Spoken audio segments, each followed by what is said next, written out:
ఏ plastic భూతం?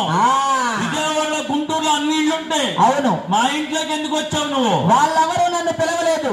నువ్వు ప్రతిరోజు మా ఇంటికి రా, ప్లాస్టిక్ భూతం మా ఇంటికి రా అని పిలుస్తున్నావు బావా. నేను నిన్నెప్పుడు పిలిచాను?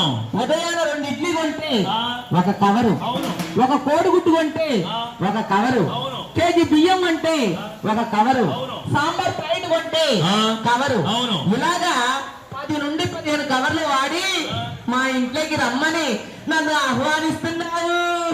ప్లాస్టిక్ భూతం నిన్ను ఏం చేస్తానో తెలుసా? ఏం చేస్తావు నన్ను? నిన్ను కృష్ణా నదిలో సముద్రంలో కలిపేస్తాను. నువ్వు నన్ను సముద్రంలో వేసిన, నదుల్లో వేసిన, అందులో ఉండే చేపలు నన్ను తింటాయి. అవును. ఆదివారం ఆ చేపలు ఎవరు తింటారు?